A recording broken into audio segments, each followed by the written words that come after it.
Thank you. So hopefully I didn't scare everybody away with the title. I'm worried about that, but I promise it'll be very accessible. There'll be a little neurobiology, but it's going to be mostly about machine learning and infrastructure.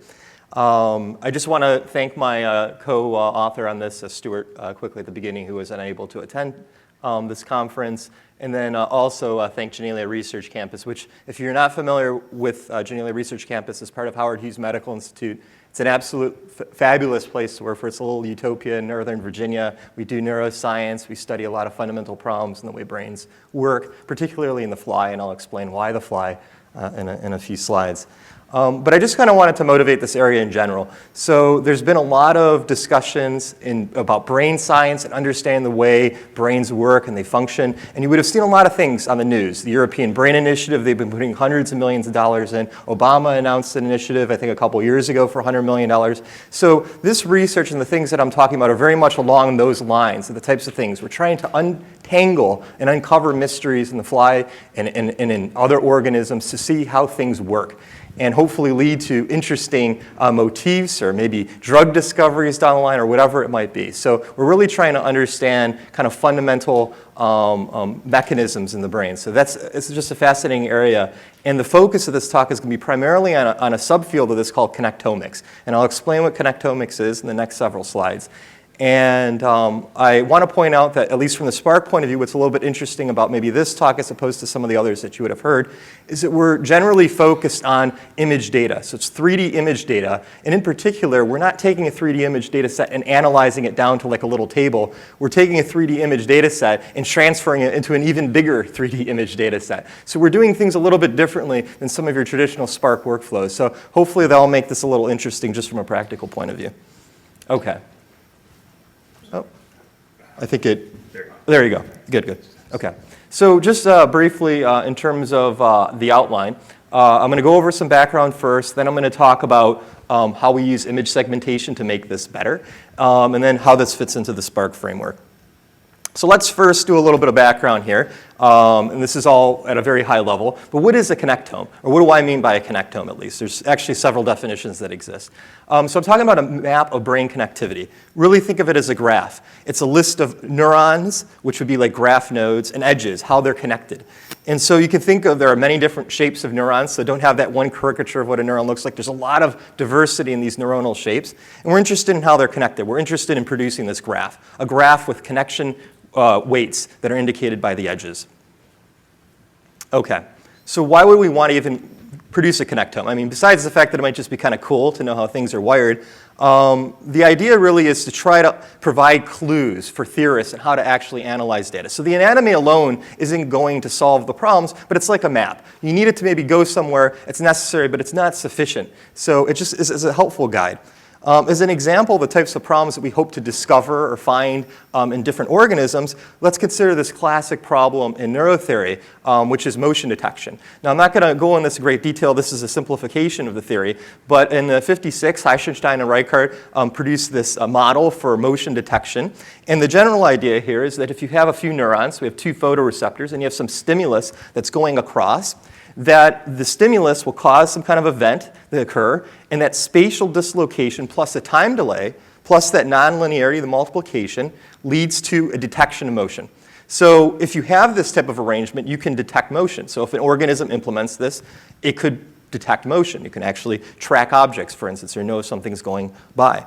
And we actually did some work a couple years ago. This was in the journal Nature that helped find this type of circuitry that could validate or invalidate different theories that exist in this domain. So in other words, this is an example where there's a theory that existed and we could find structure that could help us understand whether these theories are possible or valid. OK, so how do you actually obtain a connectome? Well, you start with some organism. We're not working with humans here, but a lot of people work with mammals or they work with flies. You extract their brains. So we're talking about a very it's dead. So the brain is dead. We slice it up. We slice it into many thin slices. We use something called electron microscopy to image these slices. We're looking at very high resolution here, 3, 4, 5 nanometers, 10 nanometers. That's the regime that we're looking at. And so we produce a series of these images. And you can look at one of these images, and it might, especially if you've never looked at them before, and you're like, what the heck is that? And I don't blame you. It takes a little bit of time to appreciate what's going on in there, often many years to really have a good idea. But you can understand why this could be a hard problem for machine learning. So what we're trying to do is we're trying to find neurons and find synapses. And you can see some of these lines, and these lines demark the edges of different neurons. And then we might be able to find synapses, which detect how these neurons are connected. So a human, for instance, could go through there and identify those neurons relatively accurately. The question is getting a machine to do that as well. And as you can see from the images, there's a lot of stuff going on there. It's not as easy as just having a machine learning algorithm determine what's an apple and what's an orange. So it's a little bit more nuanced and complicated than that. So what is the problem with this? Okay, we can acquire image data. We can analyze the image data. Okay, sounds like problem solved. Well, as you can imagine with anything, the problem is with size. And even a fly, which is what we study, has 100,000 neurons, millions of connections. The data set alone would be about 100 terabytes for a whole fly brain if we were to image it. Rodents, much bigger. Humans, obviously, much bigger than that. So we have a problem that's a little bit fundamentally intractable if we're doing this by hand. And so that's sort of what I really want to motivate here. And one reason why we study the fly. So our group at Genelia Research Campus is called FlyEM, and our mission is to perform cutting-edge connectome reconstruction. So I have the privilege to manage this team and a technical lead for the team, or at least for most aspects, or some aspects of the team. And the general goal is to take a fly and produce a graph. That's it. We want to get a graph out of it. And more particularly, we look at EM image data. We produce cell libraries, different neuron shapes. We find synapses. We get connections. That's it. So I'm being a little bit redundant here on purpose just to emphasize these points. But the basic idea is we're just trying to make graphs. We want to take these big data sets. We want to make graphs that are really teeny and tiny. But there's a lot of steps involved. This is a high-level animation of what goes on in the process. It's not exactly what we do now, but I think it serves a purpose for what goes on in the field. So you can imagine this block of data. This is like tissue, brain tissue. And then you use this diamond knife. We're like slicing this data into very, very thin slices of tissue. So you're looking at 30, 40, 50 nanometer slices. Then you have something like transmission electron microscopy that goes in and provides information. So we have black and white 8-bit images, essentially, that are produced from here. And then we try to do automatic image segmentation. Now, this will be the focus for the rest of the talk, is this automatic image segmentation. But the image segmentation will make errors. So it's not perfect. So what ends up happening is that some human or proofreader has to go in and modify the segmentation, figure out if there was an error, if a neuron was incorrectly identified, et cetera. And so this is the general high-level view of what goes on. Some results that we've done, just to give perspective of what the state of the art is. And this is, there's a few groups that work on this in the world. It is a growing community, so it's an exciting time to be in connectomics. But we're probably one of the biggest in the world. And one of the biggest that exists is we're looking at only 27 gigabytes. So we produced this data set where we reconstructed the volume. It required many, many years of manual effort to help trace these neurons, even with image segmentation. Look at the density, all those neurons that were in that neuropill. I pulled out a few just so you could see some of the complexity of their shape. But there's just a lot of stuff going on here. And this is just for a small data set, only 27 gigabytes of data, much, much smaller than the whole fly brain, which again is around 100 terabytes. So how do we get from where we are now, which is slow, to much, much bigger and hopefully a lot faster? So let's first look at the bottlenecks. So imaging itself can be a little bit slow. We can't produce these data sets in 1 week. It takes months to acquire these data sets. But that pales in comparison with this aspect, which is actually tracing these neurons, modifying the segmentation. It's an extensive manual component. I would say about 1 week of imaging is worth about a year of proofreading effort, or 1 year of some technician's time to actually go through the data set. So goal, improve segmentation. So let's look at segmentation. And in particular, let's look at why segmentation hasn't solved our problem yet. Because there's been a lot of advances in machine learning, and you'd say, OK, well, maybe we could just run it, and we're going to see big improvements.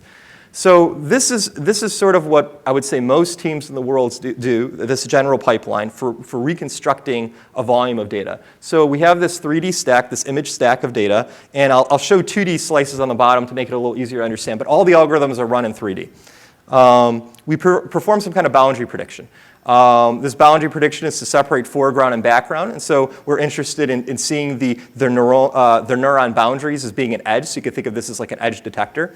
And the idea is we can come up with these voxel probabilities, and then we use these probabilities as seeds for a watershed. So a watershed algorithm is just trying to group together similar pixels using these basins that are formed in the background of these voxel probabilities. So we generate the watershed, and in general we find it makes a lot of sense to do this very conservatively and use the resulting little chunks as seeds for a separate pass of the algorithm, which is an agglomerative algorithm. What it is a clustering of these different pieces of watershed superpixels. So hopefully after we merge things together, we have what will end up being real neurons and a segmentation. What this would look like with actual data, this is just a test we ran on, just showing one slice. So you can see the voxel probability. You can notice there's a little bit of fragmentation here. We're very conservative with the watershed. These are all like separate little objects, and then these objects get merged together. And you can actually see that in the result that actually looks pretty clean. So you're like, okay, well they did a really good job segmenting. Maybe there's a little fragmentation here, but these are actually mostly different neurons. So okay, so what's the problems? Well, one of the challenges is there are manual components involved. So we have training that's required for training our voxel prediction, training that's required for training the way the superpixels get merged together. That's not the biggest concern. The biggest concern, of course, is the manual revision. So we're gonna kind of ignore the training aspect. It's an issue, but it's not the biggest issue. Just to provide a little aside here on the types of segmentation approaches used, because I'm sure people would be interested to know, the boundary prediction uses a lot of things like deep neural nets, convolutional neural networks. Obviously, it's all the rage these days, very popular. Our group actually tends to use random forest because they're easy to train and easy to interpret and easy to iterate on. I go into many reasons exactly why we find it useful for application, but there are a lot of people in the community that are using CNNs. And so that's one part of the pipeline. And then the other part of the pipeline, the agglomeration, you can use many different things. You can do some kind of clustering algorithm that's very greedy based, which is what we generally prefer to do. There's also things like multi-cut, which is a global optimization, where you're trying to figure out the optimal way to assign these pieces together. So ideally, you'd want something like this. You have an EM 8-bit image, and then we can do some kind of labeling of this image data. And this is just a false coloring of different segments. And in this case, it looks pretty clean. Just so you note here, you could probably see these neuronal boundaries here. Maybe you're getting a little bit more comfortable looking at EM data. These splotches are actually mitochondria, so we're going back to ninth grade biology. Some synapses here that if you look really carefully, you can see these splotches here are synapses. So we interpret all this stuff, we generate a segmentation. That's ideal. But the ideal just like never happens. You know, it's just the way it is. So what's really going on here? Why are we not achieving the results we'd like? Well, the problem is that we're very susceptible to small errors. The algorithms that I'm talking about here tend to be very local in context. Even CNNs and stuff like that, you build up this hierarchical framework, but even if you give more context, you're still very much centered on a particular region. And so you could be 99% correct on your boundary prediction, on your voxel prediction, but you could still make catastrophic errors. So let's look at this example here. We have a neuron that could span thousands of images. So we're talking about going over gigabytes and maybe terabytes of data that this neuron intersects. And maybe the algorithm does perfect, getting every little arbor right and every little part of the process right, but maybe right here it makes an error. It makes some error that causes these neurons to merge or split together or whatever the correct thing would be. So that one error could cause a catastrophic failure in our ability to use this data accurately. This is why we have to have someone manually go through and look at these neurons. So this is a particular problem with the segmentation, and I should point out that humans typically don't make this error. If there's a large mistake that happens, a human, because of their contextual awareness, just doesn't do these type of problems. Another problem, which is kind of classic to a lot of machine learning, is just classifier generalizability. If you train a classifier on an orange to understand an orange and you show it an apple, it might get a little bit confused. So here's an example where we didn't train to this particular spot. These are cell bodies here that you could see. And we ran our segmentation and just merged it all together. It's just like a soup. And it's because we never looked at this data. We never trained on this data. We didn't deal with some of the peculiarities of this data. The other thing is that, frankly, the data can have artifacts to it. There's glitches that can happen. If it helps to think of different domains like GPS and maps and stuff like that and segmenting landscape, you can just imagine that there could be all sorts of imaging artifacts where occasional defects, like here, there's some broken membranes where the imaging just screwed up a little bit, the preparation screwed up, and as a result, this stuff got all merged together. So these are problems that exist. Again, humans don't make it because they can understand the broader context and they could see what's really going on. Another type of problem that, well, I guess humans do make is actually trying to understand small processes. So there's all these little small branches with the synapses on, all these little twigs that exist in this tree that looks like a neuron. And these could be incredibly small in resolution. We're looking at 10 to 40 nanometers. It's hard to evaluate those things. It's hard to figure out what's going on. Some of the practical considerations, speaking I guess a little bit more now to this audience, is okay, from a very obvious point of view, data sets just too large to fit in memory. Okay, that's probably pretty obvious. So we need to do some distribution. We're also working with a community with a lot of biologists, a lot of people that are getting their PhD in maybe in different algorithms, and they don't necessarily want to deal with large distributed compute systems. So now you can start seeing a little bit of lead in why I'm looking a little bit to Spark. Robustness. If you have an operation that takes a long time to run, these segmentation procedures, this is not a 1-hour job. We're not talking about an interactive Spark job. We're talking about things that last days, potentially. So the domain's a little bit different, and we need robustness in the system. We'd also like flexibility. And I'm probably not going to talk about this too much, but basically, we'd want to preserve previous results. So if we wanted to resegment our data after proofreaders fix stuff, let's just do that over the top of what they've done. Okay, so let's talk about the solutions that we've implemented. We implemented a distributed scalable segmentation framework. We made sure that it was particularly robust by adding checkpoints for failure recovery. We also tried to put infrastructure together that had a lot of plugin capabilities to enable the community to really contribute to this. So we really want this to be open for the Connectomics community so that they can contribute and we can get a lot of iterations and improvements into the tools. So at a high level, this is all very, very simple. It's very shardable. We take an image volume and we split up into several different subvolumes. So the partitioner would be working over the space where the key are different addresses for different subvolumes that exist in space. And we perform the boundary prediction, watershed, and agglomeration on these pieces. We choose some overlap between them because there's this second section. It's kind of like a reduce, but not exactly, where we take the boundaries between these subvolumes and we try to merge the neurons together. So we're doing it by piece, and then we're stitching the results together. And then we write all this out. And I just want to point out here that this operation, we're technically going from 8-bit data to 64-bit data. So if we're not careful about compression, if we're working on 100 terabytes of data, we're looking at 800 terabytes of data writing out. So this is already a little bit of a different paradigm than some of the applications I've seen here, but there's reasons why we're using it. So in terms of doing checkpoint and rollback, the operation of doing the boundary prediction, watershed agglomeration is very time consuming. We can split this up into different iterations. So we do multiple iterations here. In each iteration, we serialize to disk as some sort of backup. And this works very effectively, and I'll explain the serialization a little bit at the very end of the talk. The rerunning of segmentation, I mentioned that it'd be good to rerun segmentation where previous results already exist, where we want to preserve some result. So this you've seen before, the subvolume, we're working on a subvolume, we're doing boundary prediction, watershed, and agglomeration.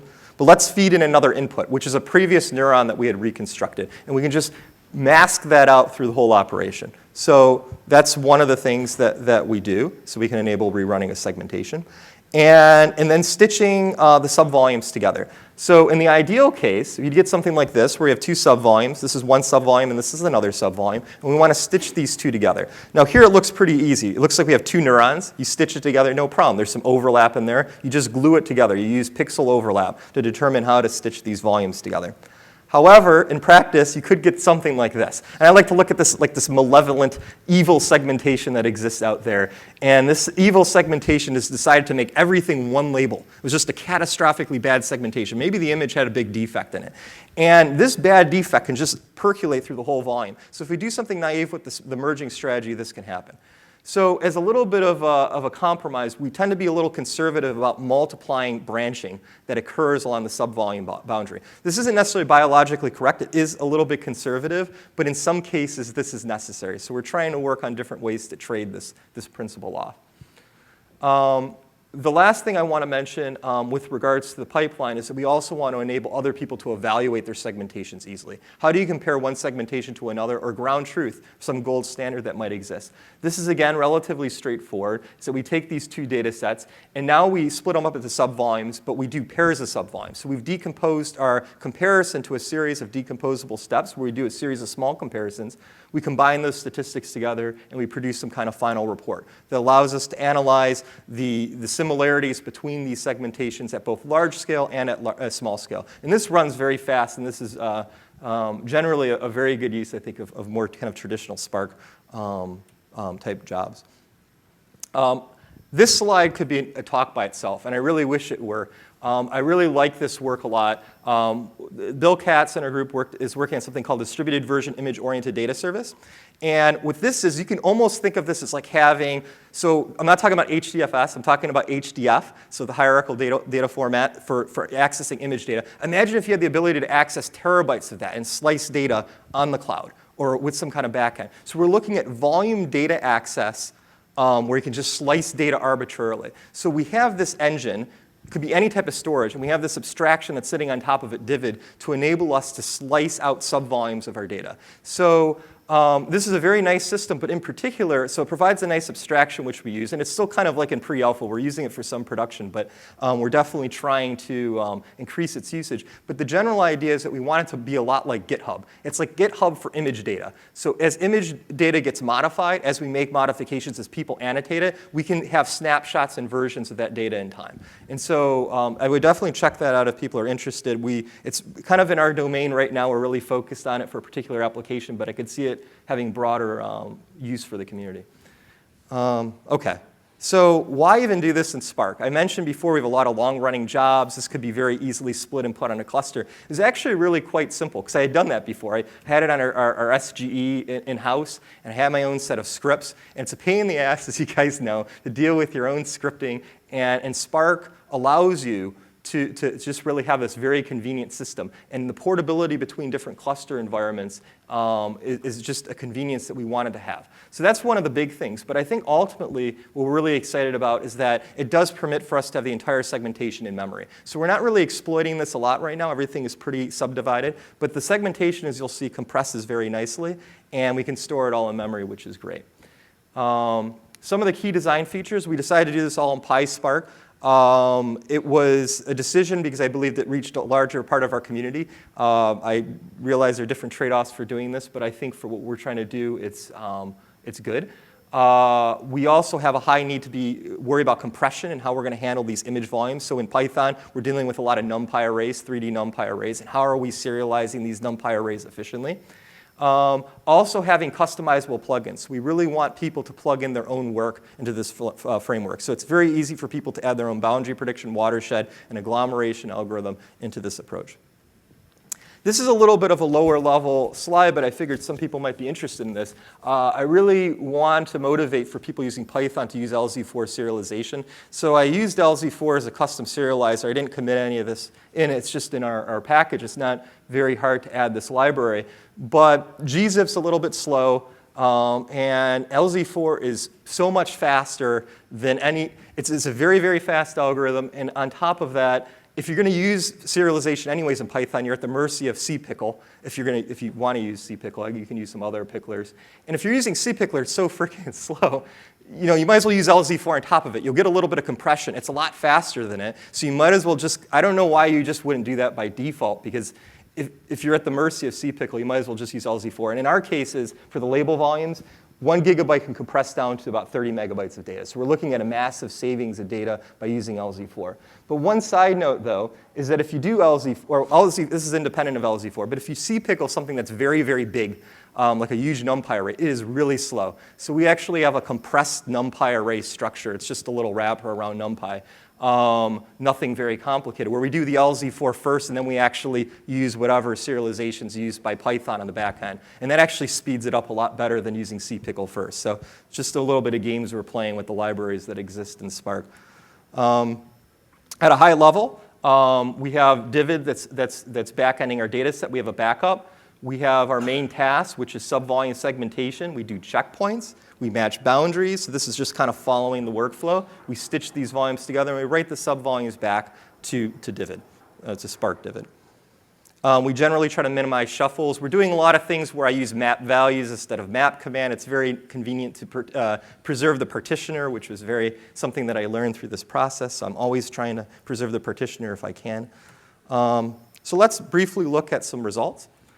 Just to get a sense of what we did. We tried this on a smaller data set. We do have bigger data sets, a couple terabytes. There's actually a 100 terabyte data set that's been currently acquired at Janelia. There are people working on petabyte-sized data sets as well, so this domain is going to grow quickly. But we're looking at a portion of the fly, the optic lobe of the eye, and the cluster size that we're using is about 3 terabytes of memory. And right now, I just want to point out the numbers are a little skewed because we're only using a single server of storage engine backing our Divid data service. So there's actually a little bottleneck on the reads and writes, but that's a little bit independent of this experiment.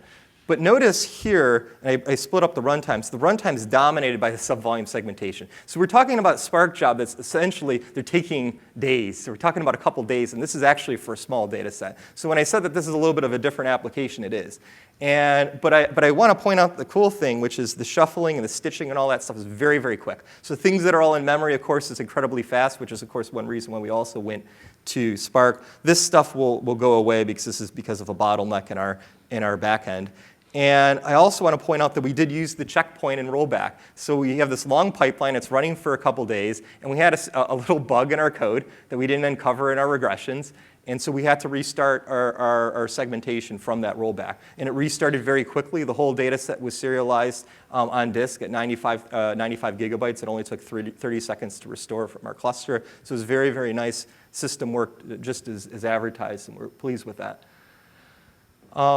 So in conclusion, we made this open source large-scale segmentation. It's called Divid Spark Services. Not the best name in the world, probably, but it is what it is. That's because I'm not good at naming things. We have fast checkpointing and rollback capabilities. We have this robust stitching that I mentioned before, a flexible plug-in architecture, and hopefully the future to really enable a lot of in-memory manipulation of segmented data. We're doing a little bit of that now, but I think we're really opening up a lot of possibilities for the future. And I think another thing that's very interesting is that we are in the process, we've already released some of it, but we're in the process of releasing a lot of our ground truth data sets. So we're really hoping to jumpstart the community with a lot of infrastructure and data to really help the communities in the world that are working on connectomics to grow very quickly. We're actually going to have a hackathon at Janelia Research Campus in a month or two that's going to be centered on Divid and some of these services. I just want to point out a couple challenges that I had. There's different solutions to these things, I realized, but we had some issues with coming up with centralized logging systems, dynamic cluster sizing. There's parts of the algorithms that really need different types of resource and provisioning than other parts of the application. And also, just as maybe this will be fixed in Spark 2.0, but serializing large RDD elements is a bit of a pain. And so we've uncovered some of these boundaries. Future work will be to improve our backend throughput, which shouldn't be a problem. We already actually have a couple ways to do that pretty easily. We just have to get a distributed cluster or distributed storage behind us. Test and deploy on the cloud. I actually already have some implementations sort of working on Google, so I'm experimenting that. We'll have something, I'm sure, on AWS as well. And then to just, in general, keep increasing robustness to the system. So at this time, I want to thank you for your attention and ask if there are any questions. I think we could probably take a couple. So.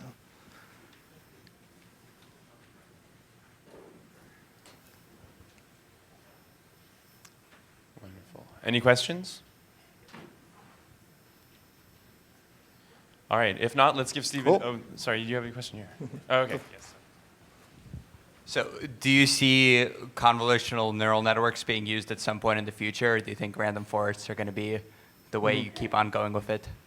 Convolutional neural nets are used by 90% of the community. We're almost an outlier in that sense. So we do use it for part of our pipeline. We're not against convolutional neural nets at all. The main reason we're using random forests, I touched on this briefly, is that this area is a little bit different, and I think I have a few seconds to explain this. This area is a little bit different, I think, than classic object recognition or other types of problems that you might use a CNN for. And when you look at the problem of trying to automatically do segmentation on a neuron, a proofreader, what an editor does is they actually trace along, essentially in their mind, their whole boundary, and then they figure out this is a neuron. You don't just look at an image and say this is neuron 1 and this is neuron 2. You have to actually decompose it as a series of small steps.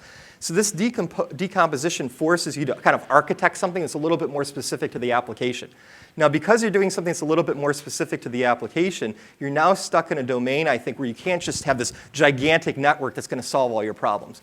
So what we're doing with the random forest, and I'm not saying we're against that by any means, but what we're doing by the random forest is gives us a lot more ability to tune and a lot more ability to make it application domain specific. What we might find is that once we learn enough interesting things, then we can use maybe a little bit beefier architecture, CNN, for instance, to maybe solve that problem in a slightly more optimal way. So, yeah. Awesome. Well, let's give Stephen a big round of applause for his talk.